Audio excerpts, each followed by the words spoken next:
이제 창립 감사 주일로 예배를 드립니다. 우리 교회가 1977년 3월 9일에 개척을 한 거죠. 이렇게 써 있는 대로 보면 이렇게 지금까지 또 지켜주신 하나님께 감사를 드리면서 또 우리 교회와 우리 자신의 신앙을 한번 돌아보는 그런 시간이 됐으면 좋겠다라는 생각이 들어서 오늘 본문 말씀을 정해서 하나님께 하나님 말씀을 잠깐 나누려고 합니다.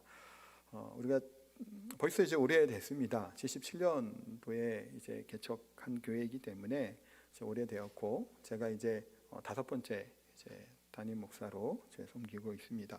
또 그리고 우리 저기 뒤에 우리 김선희 사모님, 이제 조대 우리 유시조 목사님 개척하실 때 같이 사모님으로 같이 섬기시고 지금까지 또 기도하시며 교회를 사랑하는 마음으로 또 이렇게 섬기고 계시고 항상 이렇게 기도하는 그 사명을 감당하고 계십니다.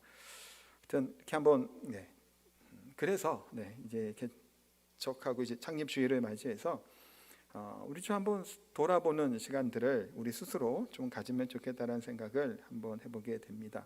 토니 캄플러라고 하는 미국의 신학자이고 사회학자가 누구나 후회 없는 삶을 원합니다라고 하는 책에 이제 나와 있다고 하는데 95세 이상 된 사람들을 50명을 대상으로 이런 이제 설문조사를 하게 됩니다. 만일 여러분에게 또다시 삶의 기회가 주어진다면 어떻게 살겠습니까? 3가지만 기록해 보세요 라고 이제 이걸 조사를 한 거예요. 조사했더니 첫 번째로 나오는 게 뭐였냐면 날마다 반성하는 삶을 살겠다라고 적었답니다. 반성하는 삶을 산다는 얘기가 뭘까요? 후회가 좀 된다라는 얘기죠. 매일매일 조금 자신을 돌아보고 반성하고 좀 더 가치 있고 아름다운 일을 살아갔으면 좋았을 텐데 라고 하는 이제 아쉬움에 대한 답변이었다고 얘기해 볼 수 있습니다. 두 번째는 용기 있는 삶을 살았으면 좋겠다고 얘기를 했답니다. 이 얘기가 뭘까요? 용기 있는 삶? 우리가 사실 그 어릴 때야 이제 깜깜한 게 무섭고 이제 동물도 그런 무서운 게 있잖아요. 그런 게. 근데 점점 나이 들면 용기를 내지 못하는 이유가 뭘까요? 그러니까 이 얘기 중에 하나는 이런 거예요. 이익을 쫓아 양심을 버리고 불의에야 타협했던 자신의 모습들을 보니까 이게 좀 용기 있던 삶을 살았으면 다시 산다면 그런 삶을 살고 싶다라는 얘기를 했던 거예요. 사실 이런 답변이나 설문에 얘기한 것처럼 때로는 우리가 인생을 살 때 용기를 가지지 못할 때가 있죠. 진실을 말해야 될 때 진실을 말하지 못할 때도 있습니다. 불의와 타협할 때 또한 있었음을 우리가 보게 됩니다. 그러니까 이분들이 그런 대답을 한 겁니다. 용기 있는 삶을 살고 싶다는 것이고, 세 번째는 죽음 이후에 무엇인가 남는 삶이라고 얘기했답니다. 무엇인가를 그러니까 이분들 이런 말하면 좀 그렇지만 이제 95세 이상이니까 이제 삶의 그것이 얼마 남지 않았던 분이죠. 근데 이제 내가 이제 죽게 되면 그 후에 뭐가 남냐라고 하는 질문을 이분들 스스로 하게 되는 거예요. 남는 게 없는 목표를 세우고 꿈을 꾸며 힘들게 달려왔지만 그게 돌아보니까 아무것도 지어지는 게 없고 남겨지는 게 없었다는 얘기입니다. 다시 태어나면 참된 가치들, 중요한 것들을 붙들고 살았으면 좋겠다라고 하는 이제 대답들을 하는 겁니다. 앞에 얘기했던 반성하는 삶, 용기 있는 삶, 무엇인가에 남는 삶 다 공통적인 것들이 있죠. 그 얘기들은 다 뭘까요? 좀 후회스럽다라는 얘기가 공통적이에요. 그리고 뭔가 조금 의미 있고 또 좀 바르게 좀 살고자 하는 마음들이 이 조사 가운데 나타냈던 것을 보게 됩니다. 우리 또한 지난 날을 돌아보게 될 때 어떠신가요? 후회 없는 삶을 우리가 살아가고 있나요? 우리들의 남은 연수가 얼마나 될까요? 여기 계신 분들, 우리 아까 장학금 받은 친구들은 아마도 살 날이 훨씬 많겠죠. 이 친구들은. 그렇지만 여기 있는 대다수 분들은 앞으로 살아갈 날이 더 적을 가능성이 많습니다. 아직 젊은 저 또한 제 나이를 생각해 보면 이만큼 살지 안 살지를 모르죠. 사실은 대부분 그러실 거예요. 그러면 남아있는 이 삶을 어떻게 살아가면 좋을까? 또 여기 계신 분들 중에서도 어떤 분들은 이제 퇴직을 하시고 그 다음에는 또 새로운 인생을 꿈꾸고 생각을 하잖아요. 내가 이제 이제 1차전이라고 해야 될까요? 첫 번째 것은 끝났으니까 그 다음에 인생을 내가 어떻게 살아가면 좋을 것인가 라고 하는 고민들을 분명히 하실 겁니다. 제가 주중에 어떤 분을 한번 만나서 그런 이야기를 조금 잠깐 나누었습니다. 본인이 이제 남은 삶, 아직 그분도 젊은 분이지만 어떻게 살아가는 것이 행복할까? 또 어떠한 가치를 무엇을 하고 갈까라는 이야기를 하면서 앞으로의 이제 인생의 여정을 이제 준비하려고 한다라는 얘기를 좀 이야기를 좀 나누었습니다. 기쁘고 즐거움, 흥분되게 하고 또 뭐 가슴 뛰게 하는 일을 할 수 있다라는 것 너무나 좋다라는 얘기를 이렇게 했는데 실제로 그렇죠. 우리의 남은 생에 어떻게 살아갈 것인가? 무엇을 보며 살아갈 것일까? 어디를 향해 우리가 걸어가는 삶을 사는 것이 옳은 일일까라는 것을 생각해 보게 됩니다. 우리가 창립주의를 맞이했지요. 처음에 개척했을 때 한 분들 아직 계시지만 그런 마음들은 어떤 마음을 가졌을까? 사실 교회가 개척되어지고 교회를 이렇게 세우게 되는 가정 가운데는 하나님 나라와 예수 그리스도의 복음을 증언하고 전파하는 그 사명을 가지고 교회는 어느 교회나 마찬가지겠죠. 이 지역에 제주 땅을 변화시키기 위해 세워졌을 겁니다. 그런 이제 그 여정들을 위해 달려왔고 앞으로의 우리들의 여정이 또 무엇을 향해 어떠한 가치를 향해 나아가냐가 매우 중요하다는 것을 생각해 보게 됩니다. 우리들의 신앙의 생활은 또한 그러니까 어떨까요? 교회도 또 우리의 삶의 그런 것도 그렇지만 지난날의 신앙의 모습들을 돌아보게 될 때 정말 하나님 앞에서 바르게 온전하게 하나님을 기뻐하시는 삶을 살고 믿음 생활을 지키고 있었는지를 우리가 돌아볼 수 있어야 됩니다. 때로는 우리의 삶이 이런 생각이 들기도 합니다. 타성에 젖어 살았던 것이 아닌가라는 것을 또 돌아보게 됩니다. 원래 사실 그런 상황이 됐던 이유들도 있죠. 코로나가 장기화되고 그로 인해 잘 모이지 못하고 예배드리지 못하고 그러다 보니까 무기력한 삶, 형식적인 삶의 모습들, 형식적인 예배의 모습으로 나아갈 때가 정말 많다라는 거예요. 근데 이 이야기가 한두 사람 이야기가 아니에요. 주일날 예배 드리는 것, 우리가 예전에는 어땠나요? 무슨 일이 있어도 주일 성수는 뭐 하는 건가요? 빠질 수 없는 것이었죠. 근데 지금은 어떤가요? 빠질 수 있죠. 그렇게 되어버렸어요. 지금 많은 목회자들이나 이렇게 저도 얘기하고 교제하다 얘기하다 보면 가장 큰 걱정이 그거예요. 주일날 드려지는 예배의 그런 가치나 그것을 굉장히 훼손이 된 것 같다는 얘기를 참 많이 합니다. 이제는 예배 한번 빠져봤잖아요. 안 드려보기도 했고 또 아니면 그냥 건너뛴 경우도 있고 그러다 보니까 예배 안 드렸다고 아무리 안 생겼던 사람들 많죠.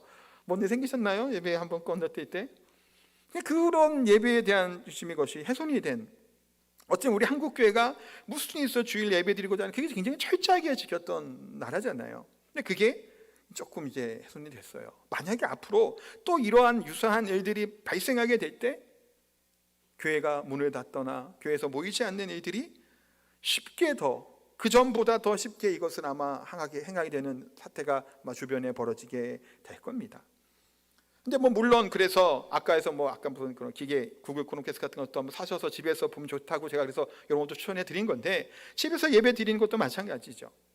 집에서 예배 드림에 있어서도 와서 예배 드리나 집에서 예배 드리나 중심의 마음을 하나님 향한 마음, 사랑하는 마음을 갖고 예배를 드려야 되는데 그런 것들의 중심들이 많이 이제 흐트러진 게 지금 때가 아닌가라는 생각을 해보게 됩니다. 처음에 코로나 발생하고 초창기에 재작년이죠. 그때 예배를 처음에는 이제 11시 한 번 드리기로 했다가 바로 이제 제가 이제 1부, 2부 예배 다 드렸어요. 안 오는데 그때 이제 같이 사역했던 이제 육승호 목사님이 왜 굳이 9시 예배 또 드리냐고 그냥 11시 한 번만 하면 되지 않겠냐는 얘기를 했었습니다. 근데 그리고 당시에 또 최근에 비대면 하는 교회들 보면 11시 한 번 예배 드리는 경우가 많더라고요. 이렇게 다른 교회들 이렇게 알아보니까. 근데 그냥 저는 1부, 2부 다 예배를 드렸죠. 왜 그렇게 2번을 예배를 드렸냐 하면 똑같은 본문, 똑같은 설교, 또 똑같이 아무도 없는 가운데 그렇게 되는 이유는 9시에 하나님께 예배 드리던 분들은 9시에 예배를 드려요. 그 시간에 꼭 그렇게 하는 분들은 또 하나님께 약속하고 해드리려 했던 시간이 9시니까 9시 예배를 드리는 겁니다. 그때 녹화된 것을 가지고 드리기보다는 실시간으로 예배를 드리는 그때에 내 몸은 여기에 예배당은 없으나 가정에서 그렇게 예배 드렸으면 그것이 더 옳고 바르다라는 생각이 들어서 1부에도 예배를 드렸던 것이고 2부 예배 시간에도 11시 시간에 지켜서 그 시간에 모여 예배하는 시간이니까 저는 여기서 설교하고 예배를 드리지만 여러분들은 집에서 그 시간에 동일한 시간에 예배 드리는 것이 가능하면 예배를 온전하게 드리는 것이다 생각을 해서 두 번을 예배를 그냥 드렸던 거예요. 굳이 뭐 실시간 두 개 나올 게 뭐가 있어요. 사실은 9시에 예배 드리고 11시에 그냥 틀어놔도 되잖아요. 그렇게 안 하고 두 번 다 예배를 드렸던 것은 그 이유 때문입니다. 하나님께 드려지는 예배가 그만큼 중요하기 때문이죠. 소홀히 드릴 수 없음을 보게 됩니다. 그런데 실시간으로 지금 몇 분이 들어와 계신지 모르겠는데 1부도 그렇게 2부도 실시간에 당시에도 들어와서 예배 드리는 분들의 숫자가 끝난 다음에 조회수랑 똑같지가 않아요. 왜 그럴까요? 이 시간이 아닌 시간에 예배 드리는 분들이 있다는 얘기예요. 물론 그럴 수 있죠. 그렇게 영상이 있으니까 불가피하게 이제 이 시간에 예배를 못 드리는 분들 그 오후 시간에 이용해서 하는 것도 또 좋아요. 의미가 있고 이게 문제가 된 것은 아닌데, 이게 뭘 제가 말씀하는지 아시겠죠? 이 시간이 드려지는 이 예배 시간이 우선순위에서 밀려지는 게 문제라는 얘기예요. 불가피한 경우 뭐 그럴 수 있어요. 사람이 살다가. 저는 그런 거 이해 되게 잘하는 사람이에요. 막 뭐라고 안 하잖아요. 근데 그럴 수는 있지만 그럼 우리들의 생각의 중심이 그래 어차피 교회도 못 가고 어차피 뭐 이 시간 유튜브 들어가면 우리 영상 나오고 하니까 다른 거를 먼저 해버리고 나중에 시간이 될 때 예배를 드리는 모습의 그런 형태가 나타나는 겁니다. 이거는 문제죠. 그렇게 예배를 드려서는 안 되는 겁니다. 예배의 가치가 훼손이 돼서는 안 되고 소홀해지는 경우들이 생겨서는 안 된다는 거예요. 근데 우리가 오랜 시간 동안 이런 코로나 상황들 또 이렇게 영상으로 되는 이런 것들이 반복되다 보니까 그렇게 젖어들게 되는 것들을 우리가 발견합니다. 서울에 있는 목사님들이랑 뭐 통화하다 보면 큰 교회 같은 경우도 반토막 났다고 해요. 그럼 반토막이 났고 나오신 분들이 반이고, 그러면 그 중에 남은 반은 다 이렇게 영상으로 예배 드리냐라는 것을 보면 또 그 박중의 반은 또 그렇지 않은 거예요.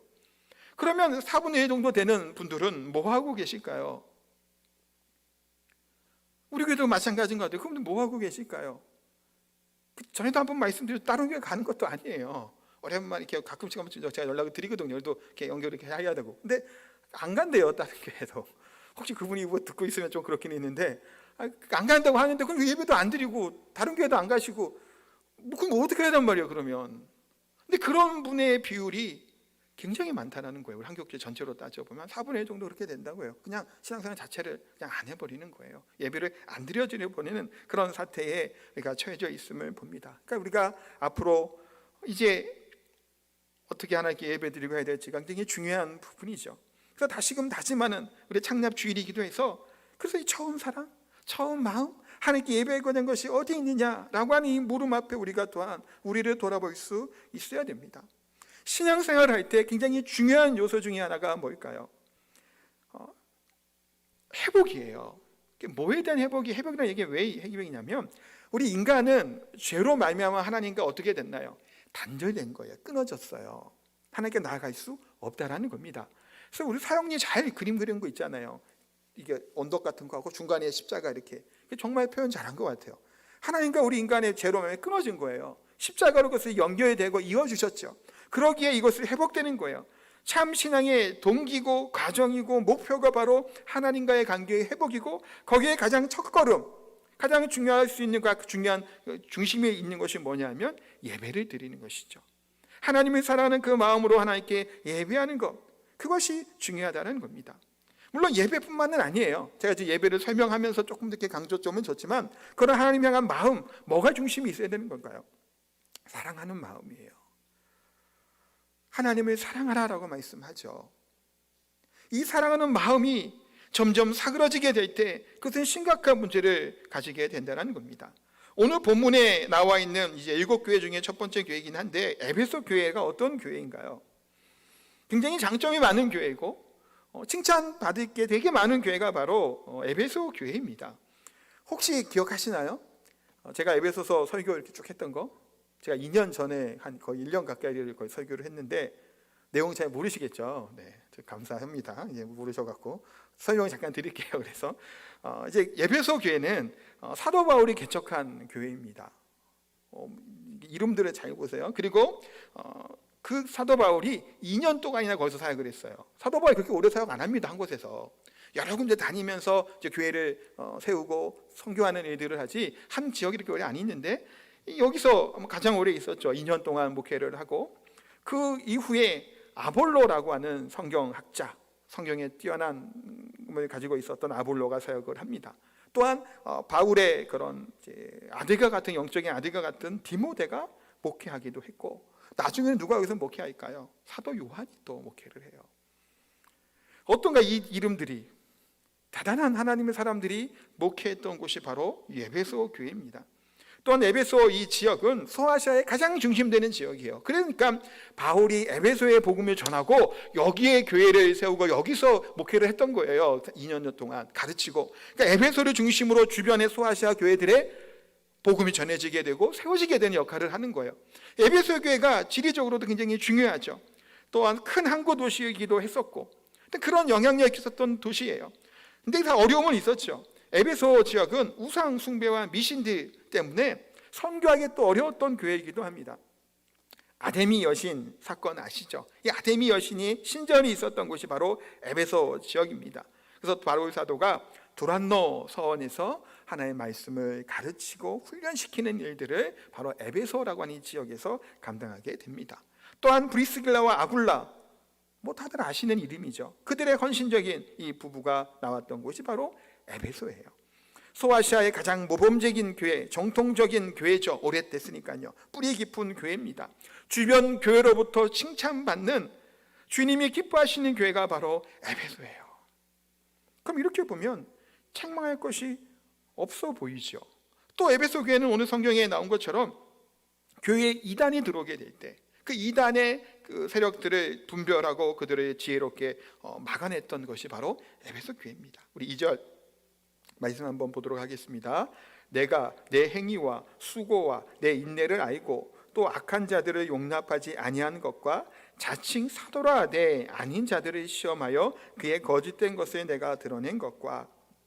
자, 행위와 수고와 인내, 악을 용납하지 아니한 것, 자칭 사도라는 거짓 사도들이 들어온 것들을 드러나게 했던 것, 굉장히 탁월한 행위들이었죠. 수고와 애씀이 있었고 봉사도 있고 섬김이 있고, 또한 지적으로도 잘 훈련되어 있어서 이 거짓 진리에 대해서 분별할 수 있는 힘이 있었던 것이 바로 에베소예요. 그러니까 굉장히 모범적이죠. 전통 있는 교회예요. 사람의 눈으로 무엇인가 특별히 에베소의 모습을, 잘못된 것을 발견할 수 있을까요? 지금 겉에 드러나고 있는 에베소 교회에 대한 이 모습들을 칭찬하는 내용들을 볼 때 뭐가 에베소 교회의 문제라고 우리가 볼 수 있을까요? 일반적으로 우리가 볼 때 잘하고 있잖아요. 그렇죠? 열심히 잘하고 있다는 거예요. 여전히 오래된 교회답게 전통적으로. 그런데 이 교회에 굉장히 큰 문제가 있었다라는 것을 성경은 말씀합니다. 처음 사랑을 잃어버렸다라는 거예요. 우리 4절 다시 한번 보겠습니다. 그러나 너를 책망할 것이 있나니 너의 처음 사랑을 버렸느니라. 열심히 여전히 있었고 말씀의 근거에서 거짓 교훈을 쫓아낼 만큼, 발현할 만큼 뿌리 깊은 정말 신앙의 믿음의 모습을 가지고 있었던 교인이었어요. 그런 교회였단 말이에요. 그런데 처음 사랑을 잃었다라는 겁니다. 하나님을 향한, 예수님을 향한 그 처음 사랑을 잃어버렸다라는 거예요. 하나님을 얘기할 때마다 기쁨과 감격이 있는 그 감격을 잃어버렸다는 얘기입니다. 굉장히 중요한 부분이지요. 하나님 앞에 예배할 때 무엇을 가지고 하나님께 나아갈까? 어떠한 모습으로 쓸 건가 하는 기대하는 마음으로 나왔던 우리들의 모습이 어느 순간인가 그냥 형식적인 모습으로 바뀔 때가 있지요. 사실 처음 마음을 잃어버린 것, 굉장히 심각한 일 중에 하나입니다. 저 또한 이 말씀을 준비하면서 된 생각이 뭘까요? 처음에 마음을 가지고 신학교를 가고자 했던 그 마음들, 주님이 기쁨이 되기 위해서 신학교를 갔습니다. 저는 그 마음을 혹시 잊어버린 것은 아닌지, 그 마음이 이전과도 같은지를 돌아보게 되는 거예요. 그래서 부끄럽게도 그때와 같지 않은 저희들의 제 모습을 또 발견하게 됩니다. 설교를 준비하고 설교를 할 때도 그렇죠. 이 설교를 하는 가운데 저 자신을 돌아보고 저 자신도 은혜 가운데 나아가야 되는데, 때로는 설교를 준비하고 자꾸 막 하다 보면 어떻게 하면 잘 말을 할까라는 생각을 하고 설교할 때도 있어요. 내가 이 설교한 내용대로 살아가야 됨에도 불구하고 설교는 설교대로 하고 제 행동과 삶은 전혀 그렇지 못하는 삶을 살 때 또한 있다라는 겁니다. 부끄럽고 창피한 일이지요. 하나님의 말씀을 안다라고 할 때, 하나님의 말씀이 우리가 몰라서가 아니라 알매도 불구하고 그러지 못하는 삶을 우리가 살 때가 너무나도 많다라는 겁니다. 이 자리에 계신 우리 성도님들은 어떤가요? 말씀은 몰라서 문제인가요? 지금 말씀이 홍수처럼 풍성하게 넘치는 시기죠. 언제든지 말씀을 찾아볼 수 있고 들어볼 수 있는 시기예요. 말씀은 모르시나요? 너무 많이 알죠. 그럼에도 불구하고 우리의 삶의 모습에서는 말씀을 지키고 행하는 가운데 살아가고 있냐라고 하는 질문을 한다면 저를 비롯한 우리들이 어떤가요? 말씀대로 살아가고 있나요? 그냥 말씀은 말씀이고 예배는 예배고 그 이후에 우리의 삶은 전혀 아무런 능력이 나타나지 않는 모습을 발견하게 됩니다. 불행한 일입니다. 에베소 교회는 그와 같은 처음 사랑을 잃어버렸다라고 얘기해요. 그래서 5절 하반절에 예수님이 이들을 향해서 뭐라고 말씀하나요? 회개하지 아니하면 내가 내게 가서 내 촛대를 그 자리에서 옮기리라. 회개하지 아니하면 촛대를 옮기겠다라는 겁니다. 이게 촛대를 옮긴다라는 것을 구원에서 탈락시켰다는 의미는 아니에요. 그렇게 읽으시면 안 돼요, 이 성경. 그건 의미가 아니고 뭘 얘기하는 건 하나님의 심판이 있는 것은 분명합니다. 예수님이 다시 오셔서 심판하신다니까. 근데 교회로서의 기능을 상실하게 됨을 이야기하는 옮기는 거예요, 촛대가. 교회가 이 지역 가운데, 이 노영동 땅 가운데 우리가 있죠. 우리가 저쪽에 있다가 연동에 있다가 이거 오긴 했지만 그 사역을 감당하는데 우리가 이 사역을 감당하지 못하고 하나님의 기쁨 가운데 하지 못하면 이 교회의 능력이 사라져 버리는 거예요. 우리 노영동과 제주 땅을 책임지고 복음을 증언하는 사명을 감당해야 되는데 촛대가 옮겨졌다는 것은 아무런 능력이 나타나지 않는 거예요. 아무런 역할을 하지 못하는 겁니다. 실제로 이 땅은 황폐해지고 교회가 사라지게 됨을 경고하는 말씀이기도 합니다. 능력을 상실한 황폐한 교회, 비참한 일입니다. 교회가 힘을 잃어가는 것이 지금 시대이지요. 교회가 교회에서 역할을 감당하지 못하는 것이 지금의 이 시대를 살아가고 있는 이때라는 겁니다. 교회를 얘기하게 될 때, 그리스도인들을 얘기할 때 진실한 사람들이다, 거짓이 없는 사람들이다 라고 얘기를 하던가요? 어디 누구 사람을 만날 때 나 교회 다니는 사람이고 크리스찬이야, 그러니까 얘기할 때 내 말을 신뢰해도 좋아라고 얘기할 수 있나요? 그럼 그 얘기를 신뢰해 주던가요?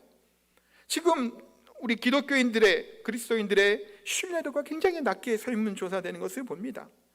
수많은 그런 잘못된 행위들을 하는 것, 또 유명한 대통령도 그랬죠. 비리에 연루되어서 감옥에 아직도 가 있습니다. 부끄러운 일들이 우리들 가운데 나타나고 있습니다. 능력이 사라져버리는 모습들이에요. 그렇기 때문에 우리가 무엇을 기억하라는 걸까요? 이 처음 마음을, 처음 사랑을 기억하라는 거예요. 처음 신앙을 갖게 되면 사실은 잘 모르죠. 그래서 어떻게든지 내가 아는 만큼 이렇게 살려고 하는 경우들이 참 많아요. 그런데 이게 신앙의 연수가 점점 길어지다 보면 그냥 이게 타성에 젖어버리는 그런 것들을 보게 됩니다. 예배의 자료할 때도 마찬가지죠. 봉사할 때도 마찬가지예요. 예배를 드려야 되니까 예배 시간에 자리에 앉아 있습니다. 헌금해야 된다 하니까 헌금도 하죠. 때로는 11조도 하고, 또 봉사해야 된다니까 봉사도 합니다. 이것저것 할 거는 다 해요. 그런데 그런 행위들은 그렇게 드러나는데 우리들의 마음 가운데 하나님 향한 사랑의 마음들, 처음 마음이 사라져버리는 형식적인 기계적인 그런 모습이 우리 가운데 얼마든지 있을 때를 보게 됩니다. 사랑하는 성도 여러분, 처음 마음을 잃어버릴 때, 복음의 능력이 드러나지 않을 때, 하나님 향한 마음이 드러나지 않을 때, 그와 같은 인생의 모습들, 그런 삶은 하나님의 기뻐하심이 되지 못한다는 겁니다. 모범적인 종교 생활의 모습을 우리가 갖기를 노력하기만 해서는 안 된다는 거예요. 예수님을 믿음으로 말미암아 기쁨과 감사함으로 나아가야 되죠. 그런데 예수님 믿는다고 이 세상의 것들을 조금 제거하고 좀 안 하려고 했는데 정작 예수 그리스도 안에서 기쁨도 누리지 못하면 그것이 얼마나 비참한 일인가요? 예수님 믿는다고 내가 그래도 좀 오랫동안 신앙생활 했다고 다른 이제 세상 친구들과 같이 즐거워 흥청 그렇게 놀고 마시고 하고 그거까지 절제하면서 내가 살아왔는데 실상 그리스도 안에서 참된 기쁨을 누리지 못한다면 얼마나 불행한 모습이겠냐라는 거예요. 사랑하는 성도 여러분, 첫사랑을 잃어버린 이 자들, 영적 무감각한 그 에베소 교회를 향해서, 우리들을 향해서 예수님이 말씀합니다. 5절 상반절 보겠습니다. 그러므로 어디서 떨어진 것을 생각하고 회개하여 처음 행위를 가지라. 뭐 하라는 건가요? 어디서 떨어졌는지를 생각하라, 회개하라, 처음 행위를 가지라는 거예요. 그게 뭘까? 돌아보라는 거예요. 내가 어디서부터 이 길이 지금 이렇게 되었을까? 신앙생활을 오랫동안 했는데, 몇십 년을 했는데 내가 어디서 내 신앙의 이런 마음들이, 처음 사랑들이 식어져 버렸는가? 그것을 발견하라는 겁니다.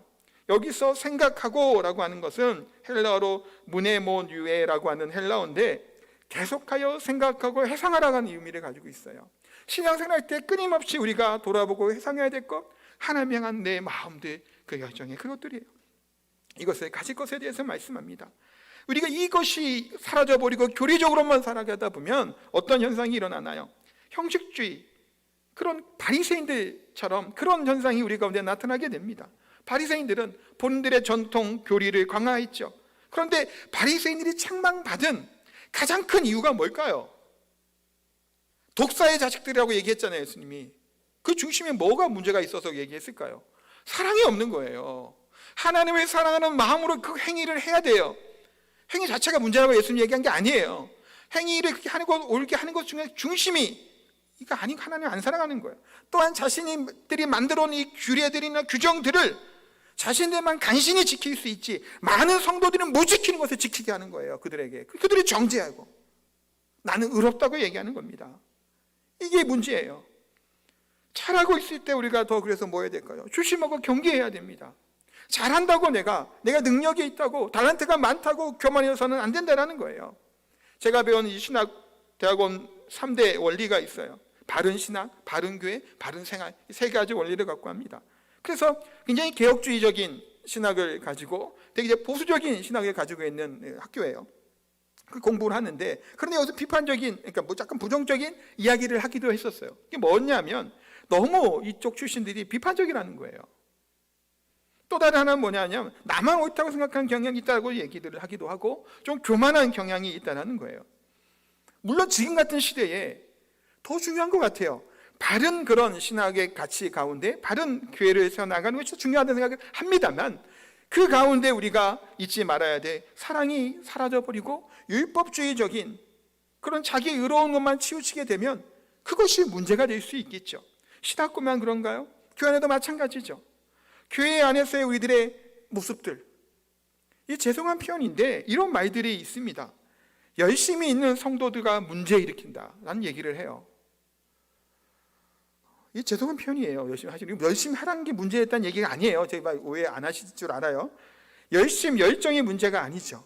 근데 이것이 지나치다 보니까 자기 의로움이 되어버리는 겁니다. 사실 그냥 조용히 교회 다니고 조용히 이제 하시는 분들은 교회에서 뭐 문제되는 경우가 없잖아요, 실제로 보면. 근데 뭔가 열정적으로 하시는 분들끼리 문제 생기다 하고 뭐 일이 생기는 거예요. 그러면 뭐 어떻게 해야 될까요? 그냥 내가 잘하면 돼요. 나만 잘하면 됩니다.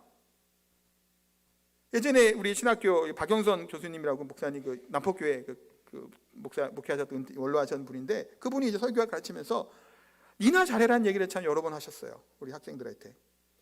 내가 뭐 한다, 내 새벽 기도를 잘한다, 뭐 그러면서 막 그런 거 이렇게 하지 말라는 얘기를 막 하시면서 얘기를 하더라고요. 다른 사람의 생각에 내 생각을 지나치게 강조하고 요구하는 것, 그렇게 옳지만은 않다라는 겁니다. 스스로 그냥 내가 잘하면 돼요. 내가 더 열심히 내고 내가 더 열심히 기도하면 내가 더 그렇게 하면 됩니다. 너무 그것에 내 행위들, 내가 하는 것에 대한 의로움에 사로잡혀서 그렇게 다른 사람을 바라봐서는 안 된다는 겁니다. 물론 제가 일부 때 잠깐 얘기했는데 제가 그 역할을 좀 더 해야죠. 근데 제가 그런 소리 잘 안 하는 편이에요. 하는 거 별로 안 좋아해요. 뭐라고 싫은 소리 하거나 아니면 뭐 예배 좀 더 나오시라고, 새벽에도 좀 덜 나오시던데 좀 더 나오시면 좋겠어요. 사실 더 나오시고 수요일날도 지난주에 엄청 적었어요. 네, 아주 충격적으로 뭐 적었단 말이에요. 그때도 좀 예배도 나오셔야 되죠. 사실 제가 그 얘기 막 나오게 또 건면하고 좀 나오라고 좀 강하게도 얘기해야 되는데 이렇게 얘기하면 죄송하지만 제가 너무 상대방을 잘 이해하려고 하는 마음이 있어요. 형편이 있고 어려움이 있겠다는 생각을 해요. 그래서 너무 지나치게 이렇게 힘들게 강요하고 싶지 않은 좀 성향이 제가 있거든요. 근데 그 역할은 제가 좀 해야 되겠죠. 좀 나오시라고 좀 예배 드리시고 기도하자고 얘기를 해야 되는 게 제가 해야 될 일이지요. 근데 우리 여러분들이 지나치게 그런 의로움에 사로잡혀서는 곤란합니다. 나만 잘하면 돼요. 나만 잘하고 내가 열심히 내면 되고 내가 예배 잘 드리고 내가 하나님 앞에 청성쟁이 하면 돼요. 내가 하나님 앞에 그 처음 사랑을 가지고 나아가면 돼요. 내가 그 전심의 마음을 가지고 예배드리면 돼요. 다른 사람이 어떻게 하는 것 물론 알아요. 안타까운 마음으로 그렇게 막 얘기하고 싶잖아요. 좀 더 열심을 냈으면 좋겠고 좀 더 열의를 갖고 하면 좋겠잖아요. 저도 그런 마음 물론 왜 없겠어요. 목사로서 교회 성도들 한 명 한 명이 좀 더 열정적으로 좀 하고 더 참여도 하고 다 했으면 좋겠다는 마음이 있단 말이에요. 물론 저는 그런 얘기 해야 되겠죠. 저는 제 입장에서 해야 되는 게 많습니다만 그럴 때 너무 지나치게 내 행위가, 제 얘기는 그거예요. 문제가 있다는 게 아니라 내 행위가 내 의로움이 되어서 하나님을 향한 그런 마음과 하나님이 얘기하는 이 사랑의 마음들이 훼손되게 돼서는 안 된다는 겁니다. 그러기에 우리는 생각해 봐야 돼요. 내가 어떠하고 있는지, 내가 어떠한 형편이 있는지, 내가 하는 말이 어떠한 것인지, 내가 하는 행동들과 생각들이 지금 하나님 앞에 기뻐하시는 일인지 옳은 일인지를 생각해 봐야 돼요. 어느 순간인가 우리가 뭐에 처해 있는 건가요? 바리새인처럼 이런 위치에 처하게 되는 거예요. 다른 사람을 사랑으로 바라보고 그들을 이해하려고 하는 모습이 아니라 정죄하고 비난하는 입장에 설 수 있단 말이에요. 내가 열심을 내는 사람들이 더 그래요. 저도 그랬거든요. 처음 신앙을 가지고 20대 초반에 얼마나 열정적이었는지 몰라요. 정말 근데 지적 많이 했어요. 정말 많이 혼내고 후배들이나 형들한테도 정말 많이 그랬어요. 왜냐하면 나는 의롭게 잘했거든요. 철저하게 너무 잘했거든요. 객관적으로 보면 저는 정말 잘했어요. 그런데 제 중심의 마음에 그들을 이해하고자 하는 마음이 없었던 거예요. 제 초창기 신앙이에요. 지금은 조금 더 좋게 너그럽게 좀 하는 게 성향이 있는 건데 얼마나 정죄하고 했는지 몰라요. 그게 그렇게 옳은 일일까요? 그게 행하는 게 맞는 일일까? 바울은 고린도전서 15장 10절의 고백을 이렇게 합니다. 그러나 내가 나된 것은 하나님의 은혜로 된 것이니 내게 주신 그의 은혜가 헛되지 아니하여 내가 모든 사도보다 더 많은 수고를 하였으나 내가 한 것이 아니에요. 오직 나와 함께 하신 하나님의 은혜다. 이렇게 수고하고 노력하고 애쓰는 사도 바울도 내가 한 게 아니라는 얘기를 합니다. 우리 새벽에 여호수아 말씀 이제 정리가 끝나고 있잖아요. 내일이면 이제 끝날 텐데 여호수아도 뭔 얘기 하나요? 그렇게 수고하고 애썼잖아요. 평생을 여호수아도 모세 수종되었다가 마지막 죽을 때까지 이렇게 애썼잖아요. 근데 또 하나님의 은혜래요. 여호수아도. 그게 믿음의 사람의 반응의 모습이죠. 철저하게 하나님 앞에 나 자신을 낮추고 하나님 주신 사랑과 은혜가 얼마나 큰지를 발견하고 그 앞에 서고 그 앞에 은혜 가운데 서는 거예요. 그것이 우리의 믿음의 이 처음 사랑의 자세의 모습이라는 거예요. 하나님을 처음 만났을 때 우리들의 모습들 그런 거 생각 안 하잖아요. 그 은혜가 얼마나 감격스럽고 그 은혜가 얼마나 큰가 그것을 고민하게 되죠. 내가 어떻게 하면 하나님의 앞에 더 나아갈 수 있을까? 그런 순수한 마음으로 하나님께 나갔던 우리들의 모습이 때로는 이제는 잘못하면 이게 변질이 되어서 이기적이고 계산적인 모습들, 은혜에 메말라 있는 모습들, 말씀을 읽어도 반응이 없는 모습들로 나올 때가 너무나 많다는 겁니다. 예수 그리스도의 십자가를 얘기할 때, 그 은혜를 얘기할 때, 그 사랑을 얘기할 때 감격스러우셔야 된다는 거예요. 눈물이 나야죠. 눈물이 말라져 버리는 거예요. 신앙은 이성적으로만 하는 게 아니에요. 어떤 사람은 굉장히 이성적으로 얘기하더라고요. 또 어떤 사람은 굉장히 감정적이에요. 한쪽으로 치우쳐서는 안 됩니다. 분별할 수 있는 이성적이 있었고 진리를 아는 에베소 교회처럼 잘못된 사상이나 이단을 분별할 수 있는 그런 바른 신학적인 것을 가지고 있어야 돼요. 정말 필요해요. 근데 하나님이 향한 그런 사랑의 마음들, 이 열정인 첫사랑을 잃어버린 상태로 가서는 그거 안 된다는 거예요. 오히려 이와 같은 바리새인적인 그런 모습으로 변질될 수밖에 없다는 겁니다. 사랑하는 성도 여러분, 1907년 평양 대부흥을 아실 겁니다. 회개운동이 일어나서 수많은 사람들이 회개하고 몇 달 동안 그 오랜 시간 동안 하나님 앞에 부르짖고 나갔던 대부흥운동을 아실 겁니다. 그들의 우리 초창기 한국교회의 그 부흥운동과 그 회심의 사건으로 말미암아 우리 한국 땅이 이렇게 복음화가 되고, 또 지난번에 잠깐 우리가 재헌국회 얘기할 때 이승만 대통령 했던 얘기 드렸잖아요. 그렇게 하나님의 기도하는 가운데 세워지게 된 우리 대한민국, 우리나라가 이렇게 은혜 가운데 지금까지 왔음을 보게 됩니다. 사랑하는 성도 여러분, 하나님의 은혜가, 하나님의 사랑의 마음이, 이 순수했던 하나님의 열정의 모습들이, 헌신의 모습들이 우리 가운데 항상 있게 되기를 소망합니다. 내가 무엇인가의 직분을 맡았고 내가 어떤 위치에 올랐다고 그 이전의 모습들 하나님 향한 순수한 모습을 살아서는 곤란해요. 내가 뭐 장로가 되고 권사가 되고 집사가 되고, 저도 마찬가지예요. 목사가 되고 그러다가 담임 목사까지 됐다고 예전의 것들이 부교육자가 저도 잊어버리고 살고, 그래서는 안 된다는 거예요. 하나님이 주셨던 그 처음의 마음, 저는 신학교에 갔던 그 마음들, 우리 성도애들 내가 어떻게 봉사하고 섬겨서 우리 교회의 중요한 역할을 내가 감당하겠다 했던 그 마음의 것들을 다시 그 마음으로 돌아가야 된다는 겁니다. 생각하라. 또한 것을 돌아가라 말씀하죠. 회개하라. 그 다음에 그 옛날에 그것을 행할 것에 대해서 말씀합니다. 우리 그 은혜를, 사랑을 잊어버렸다면 다시금 하나님 앞에 설 수 있는 기회가 되기를 소망합니다. 우리 창립 감사주를 맞이하면서 앞으로의 우리 교회, 우리 성도들의 신앙과 믿음이 그와 같은 마음으로 처음 사랑 가운데 행하는 복된 저희들의 인생들 삶들이 다 되기를 예수님 이름으로 축복하며 기도합니다. 우리 찬양하겠습니다.